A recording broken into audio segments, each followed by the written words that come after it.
Boa noite, gente. Hoje a gente Boa está aqui com a noite. Kátia. A Kátia vai estar trazendo Olá. uma palavra para a gente. Para quem não conhece a Kátia é minha amiga. A gente estudou junto na Faculdade Batista. E ela já esteve lá na igreja ministrando, abrindo aquela série de palavras sobre quem eu sou, onde estou, que está pausada. E hoje ela está aqui para dividir uma palavra conosco. E antes da gente começar, vamos fazer uma oração pela vida dela. Amém? Senhor Deus, Pai, obrigado, Senhor, pela noite de hoje, por esse dia que o Senhor fez. Obrigado, Senhor, pela vida da Kátia. Que o Senhor possa usá-la, Senhor, com graça, com poder. Que ela possa trazer uma palavra rima aos nossos corações, uma palavra que transforma, que edifica. No nome de Jesus, ó Deus, a usa como uma atalaia do Senhor nessa noite.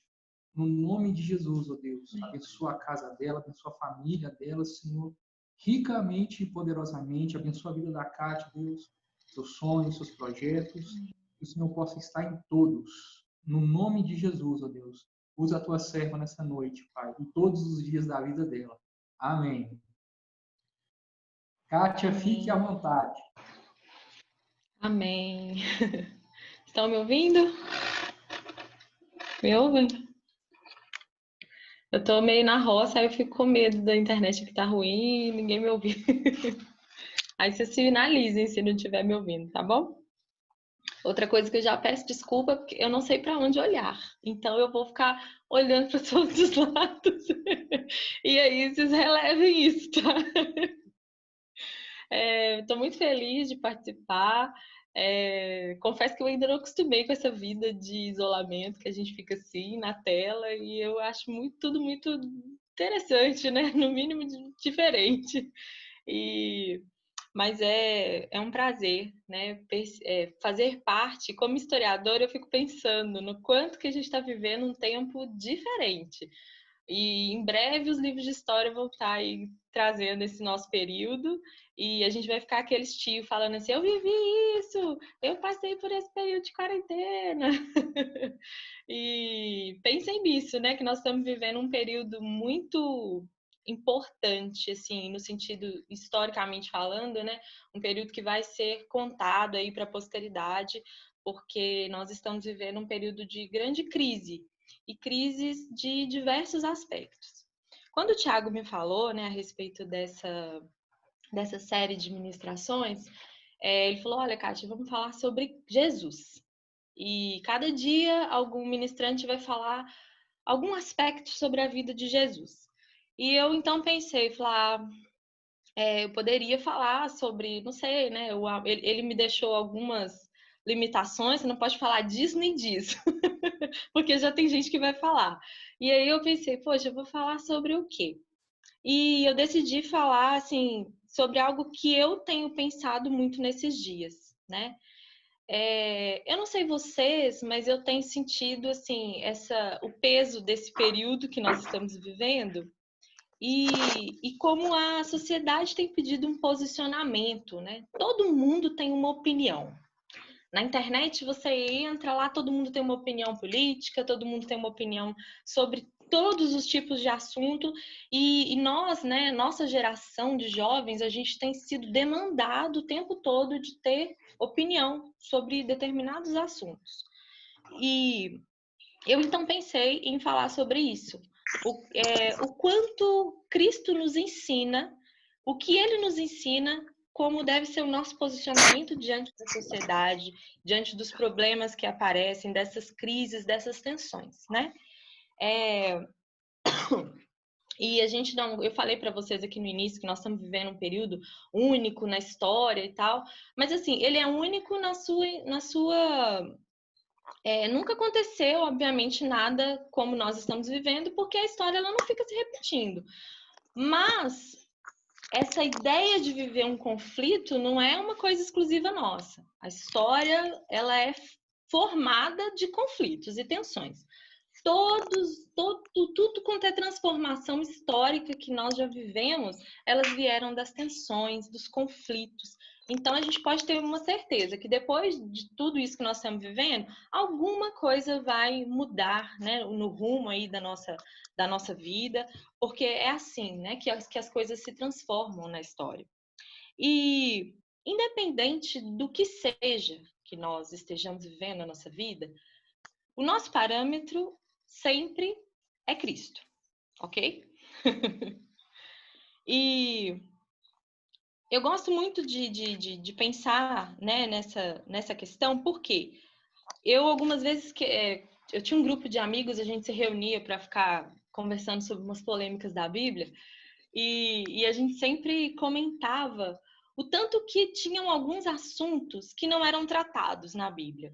E alguns até ficavam um pouco revoltados. E por que Cristo não falou disso? Por que Jesus não tem lá uma passagem que ele falou, sei lá, sobre homossexualismo? Ia facilitar a nossa vida, que a gente não ia ter que ficar, né, assim, pensando tanto, poxa, Jesus podia ter falado sobre isso, podia ter sido mais incisivo sobre esse assunto, né? E obviamente que nesses questionamentos que a gente ia trazendo, eu comecei a pensar, mas será que Cristo não falou realmente sobre todos os assuntos? Será que Cristo não tem uma resposta para todos esses questionamentos que a gente tem hoje? E a conclusão que eu chego hoje, depois de um tempo assim pensando, é que sim, né, da maneira, né, da maneira dele, ele tratou de todos os assuntos, porque Cristo ele não veio tratar sobre assuntos. Ele veio nos trazer alguns valores e princípios que se aplicam para qualquer situação. E é isso que a gente precisa se prender. Nós precisamos conhecer quem é Cristo. E aí eu parabenizo o Thiago pela iniciativa, né, de falar sobre Jesus, porque quanto mais nós conhecemos o caráter de Jesus, mais nós vamos conseguir compreender qual é o nosso papel aqui, o que Deus espera de nós, o que a sociedade, né, pode e deve receber de nós. E hoje, né, trazendo essa questão que eu falei para vocês de posicionamento, como que eu tenho que me posicionar politicamente, economicamente, o que eu devo pensar, qual a minha ideologia, né, o que eu devo apresentar para a sociedade como um cristão. Então, vamos lá, vamos pensar. Posto isso, né, de que Jesus ele não veio responder algumas questões, mas ele veio trazer valores muito maiores, né, e atemporais, porque aquilo que Cristo nos trouxe, ele serve para qualquer tempo da história. A mensagem de Cristo, ela não estava circunscrita ali para aquele tempo do povo judeu ali, cativo, não. O que ele disse, o que ele pregou, ele ecoa até hoje, é super atual e vai continuar sendo atual daqui a quantos anos até ele voltar. Então, existe eu acredito, né, que Jesus, ele nos demonstra com as suas atitudes que nós não devemos ser pessoas alienadas. E o que eu quero dizer com esse termo de alienados? Nós não temos que estar presos a questões unicamente exclusivas dessa terra. Embora nós estejamos aqui nessa terra e a gente precise, de alguma forma, participar do que acontece aqui. Nós não devemos ser alienados, primeiramente, porque nós somos sal e luz. Alguma diferença a gente já tem que fazer aqui nesse mundo, né? Nessa terra. E, além disso, quando eu quero que vocês, quem tiver com a Bíblia aí, deixe aberto em João, capítulo 17. Em algum momento aqui nós vamos ler, né? E nesse capítulo, né, que eu amo, eu particularmente amo ler esse capítulo, que é a oração que Cristo faz por nós. E nesse capítulo ele está falando com o Pai, né? Ele está orando ao Pai, falando que ele está intercedendo por nós e ele diz: eu oro por eles, Pai, porque eles não são desse mundo, mas eles estão neste mundo. Ou seja, nós não somos daqui. Nós podemos dizer que nós cristãos nós temos uma dupla cidadania. A gente é cidadão do céu, mas é também cidadão nessa terra. E aí isso tem, obviamente, responsabilidades e implicações, né? Tanto como cidadão do céu, a gente tem que responder a essa nossa cidadania e a nossa cidadania aqui na Terra também. E se a gente pudesse viver numa bolha evangélica, onde a gente só tratasse das coisas de Cristo, onde a gente só vivesse com as pessoas da igreja, mas a gente sabe que a gente não pode fazer isso. Por mais que hoje aí vocês estejam, eu tô vendo que tem algumas pessoas reunidas, né? As moças ali reunidas. É muito gostoso estar entre os nossos. Porém, a gente não vive somente nesses lugares. A gente sai para trabalhar, a gente sai para estudar, a gente sai para conviver em sociedade com grupos diversos, e aí a gente começa a se deparar com esses desafios de como ser cristão nesses ambientes. Porque ser cristão, quando a gente está na célula, está na igreja, é muito gostoso. Ali é o lugar que a gente se fortalece como corpo, né, como grupo. Porém, nesses outros lugares, a gente precisa refletir essa comunhão que a gente recebe, né, no corpo de Cristo. E por isso, a igreja é o lugar da diversidade. E é o lugar que deve nos ensinar a conviver com o diferente. Mesmo vocês aí que estão reunidos, né, todo mundo cristão, ser cristão é o que nós temos em comum, mas somos pessoas completamente diferentes, não é verdade? E aí, quando a gente se depara com essa diferença, a gente já tem aí um primeiro embate, que a gente precisa aprender a conviver com os mais diferentes tipos de pessoas. E Cristo deseja que a gente faça isso. Quando ele escolheu os seus discípulos, ele formou, gente, um grupo completamente diverso. E o primeiro ponto aqui que eu queria focar é um dos discípulos de Jesus. Ele era envolvido com uma questão assim muito polêmica, muito política. Naquela época, o povo judeu eles viviam sob o domínio de Roma, né? Roma exercia ali era um grande império e o povo de Israel era só mais um dos povos subjugados por eles. E existia um grupo no meio do povo judeu, uma espécie de uma seita, não chegava a ser um partido político, não, mas era uma espécie de uma seita que eles tinham, né, aquele apreço pela palavra, pela Torá, né, guardavam os mandamentos e tudo, mas além disso eles tinham uma luta política, que eles lutavam pela libertação do povo. E eles eram, assim, revolucionários, né? Esse povo eram os zelotes. E existia um dos discípulos, né? Que está lá em Marcos 3,18, Mateus 10,4, se vocês forem ler, está falando o nome dos discípulos e está lá, Simão o Zelote. E eu acho interessante que alguns nomes dos discípulos só está lá o nome, mas alguns têm um detalhezinho a respeito dele.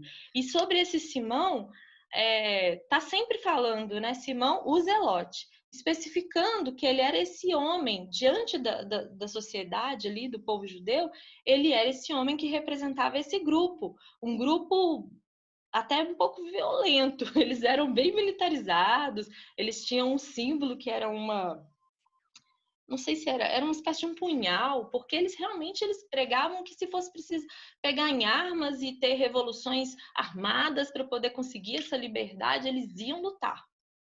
E por que eu estou chamando a atenção para isso? Porque esse homem com esse posicionamento político tão radical, né? Eu considero radical.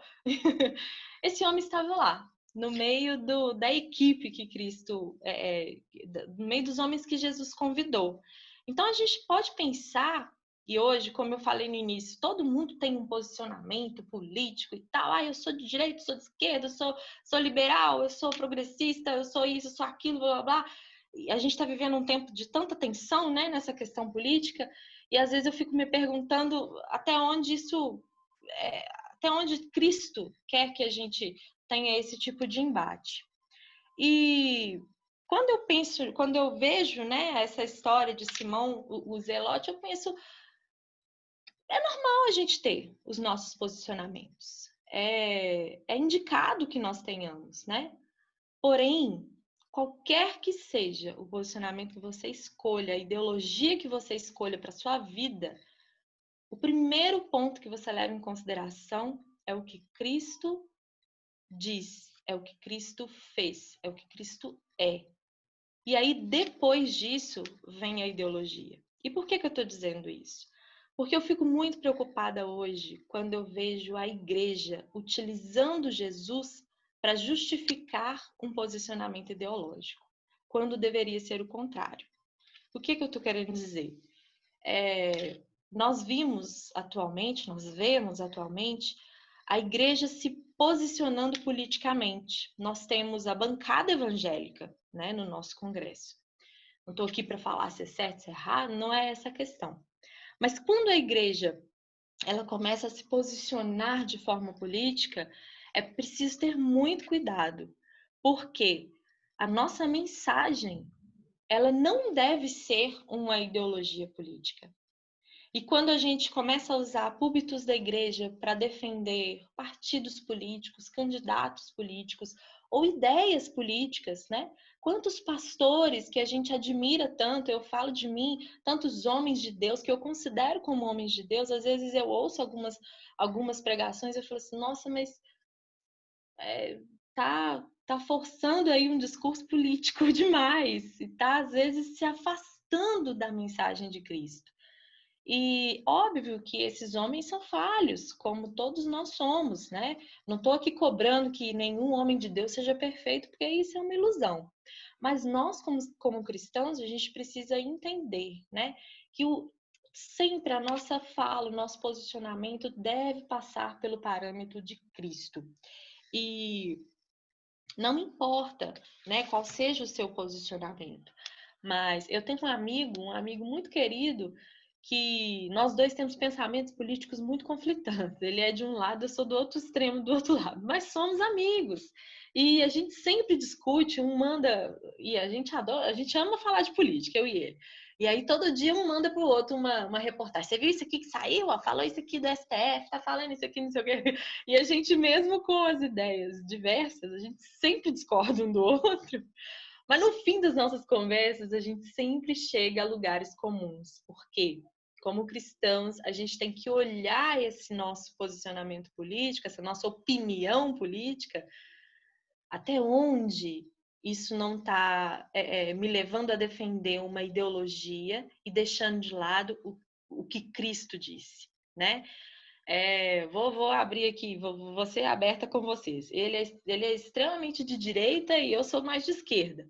E aí fica aquele embate, né? Mas eu tenho sempre que dar um passo atrás quando eu percebo que o meu discurso ele está mais político do que cristão, e da mesma forma ele. Quando ele percebe que a defesa dele está mais política do que cristã, aí a gente percebe que tem esse momento de dar um passo atrás. Então, eu estou citando esse amigo porque a gente vive uma experiência que para mim tem sido de muito crescimento, né? Porque, igual eu falei, não é que a gente só deve buscar conversar com quem pensa igual a gente. É na diferença que o cristianismo que ele se aflora, que a gente percebe que a mensagem de Cristo ela está acima de qualquer desses pensamentos que a humanidade venha descobrir ou falar. E Jesus, ele teve um momento em que as pessoas quiseram encurralar ele, porque eles queriam que ele tivesse um posicionamento político. Vamos ver qual é a opinião de Jesus aqui. E aí, Jesus, a gente tem que pagar imposto para César? Porque tá aí, ó, ele acabando com a gente, levando toda a nossa riqueza. Deus, o nosso Pai, não é isso que ele sonhou para nós. O que você acha disso? E aí Jesus percebeu que era né? Estava encurralando ele ali e ele teve uma resposta genial. Falou assim, olha, tem a famosa frase, né? Vocês dão a César o que é de César. Ele ainda brincou, né? Pegou lá a moeda e falou assim, quem é que está estampado aqui nessa moeda? Ah, é César. Então, isso é dele. O dinheiro, isso aqui, né? Todas essas coisas terrenas, gente, separem. Separem o que é terreno do que é do céu. Ele nos chama atenção para isso. Tem coisas que a gente vai viver aqui que dizem respeito à nossa convivência social, mas tem coisas que são da nossa convivência, do nosso relacionamento com Deus. E nós precisamos separar isso, né? Uma questão aqui antes de eu finalizar, então, e antes da gente ler, né, esse texto que eu quero ler com vocês, eu separei um monte de passagem aqui, mas não vai dar. Que com tudo isso que eu estou dizendo, a gente precisa tomar muito cuidado para não usar Jesus para justificar os nossos posicionamentos, as nossas ideias. A gente tem uma mania muito grande de criar um Deus à nossa imagem e semelhança. E é isso que hoje me preocupa muito. Quando o mundo hoje requer de nós um posicionamento, uma ideia, uma opinião, ok, a gente pode e deve se manifestar. Porém, Cristo é sempre a nossa base, é a primeira ideia que deve sair da nossa boca, né? Tudo que nós falamos, quando vocês forem questionados, né? Quando vocês forem aí questionados sobre questões polêmicas, sobre racismo, sobre separação do Estado e a igreja, machismo, feminismo, pena de morte, eu sou a favor, sou contra, né? Todas essas coisas polêmicas, tudo isso leva à luz de Cristo, né? Cristo é a nossa base. O que Cristo pensa a respeito disso? E se ele não respondeu exatamente, né, com um versículo lá dizendo exatamente, observe todo o caráter de Jesus, tudo que ele fez, tudo que ele falou, como ele caminhou aqui. Ele tem respostas, né? Nós temos respostas de Cristo para todas essas questões. E nós, como igreja, a gente precisa se posicionar no mundo e ser essa luz que traz a luz da palavra, né? A luz da mensagem de Cristo. E para isso nós precisamos conhecer Jesus, conhecer como ele andou, conhecer os seus princípios, né? E na dúvida de quando, qual deve ser o meu discurso, Mateus 6,33 nos responde: buscar primeiro o reino de Deus e a sua justiça. A justiça dos homens, as coisas aqui da terra, a gente deixa em segundo plano. Primeiro busca o reino, busca conhecer o que Deus quer, busca conhecer como Deus agiu ao longo da história sobre determinados temas, né? Para depois a gente expor aí uma opinião. Eu quero então que a gente leia alguns versículos de João 17. E como eu disse para vocês, essa é a oração de Jesus, é a oração que ele faz ao Pai, né? Momentos antes dele se entregar por nós, né? Dele morrer por nós, ele ora por nós. E é muito maravilhoso nós lermos isso, né? Sabermos que Cristo falou com o Pai por nós. E diz assim no versículo 1: tendo Jesus falado essas coisas, levantou os olhos ao céu e disse: Pai, é chegada a hora. Glorifica teu filho, para que o filho te glorifique. Aí eu vou pular para o versículo 6. Ele diz: manifestei o teu nome aos homens que me deste do mundo. Eram teus, tu nos confiaste e eles têm guardado a tua palavra. Agora eles reconhecem que todas as coisas que me tens dado provêm de ti, porque eu lhes tenho transmitido as palavras que me deste, e eles as receberam. E verdadeiramente conheceram que saí de ti, e creram que tu me enviaste. É por eles que eu rogo. Não rogo pelo mundo, mas por aqueles que me deste, porque são teus. Agora é o versículo, lá no versículo 13. Mas agora eu vou para junto de ti, e isto falo no mundo, para que eles tenham o meu gozo completo em si mesmos. Eu lhes tenho dado a tua palavra, e o mundo os odiou, porque eles não são do mundo, como também eu não sou. Não peço que os tire do mundo, e sim que os guarde do mal. Santifica, eles não são do mundo, como também eu não sou. Santifica-os na verdade, e a tua palavra é a verdade. Aconselho vocês a continuarem essa leitura depois, né? Num momento aí que vocês estiverem mais tranquilos, leiam esse capítulo, que é essa oração tão maravilhosa que Cristo faz. E ele fala em diversos momentos. Eles não são desse mundo, mas eles estão no mundo. Guarde-os nesse mundo. Então, enquanto nós estivermos aqui no mundo, que nós sejamos esse canal de bênção, independente de como nós nos posicionamos, se somos zelotes ou não, né? Porque a igreja sempre vai ter pessoas diversas, mas que a nossa principal fala, a nossa principal mensagem seja o Cristo e tudo o que ele representa para nós. Amém? Acho que falei bem rápido, corri, mas eu espero ter falado alguma coisa de proveitoso para vocês. Amém, Kátia. Falou muita coisa assim. Benção demais essa palavra. É uma palavra que vem de encontro ao meu coração, ao meu pensamento também, porque tem tido muita divisão por causa desse cenário político. Até converso com alguns amigos que antes o que mais dividia era Calvino e Armínio, hoje é direita e esquerda. É, É muito triste essa divisão, mas o Cristo ele tem que ser pregado. Essa sim. palavra veio de encontro aos nossos corações. Eu quero te agradecer. Deus continue te abençoando. Amém. E breve vamos sair dessa quarentena. Você vai estar lá com a gente para cantar e pregar também. Vou sim, com prazer. Gostei muito de vocês.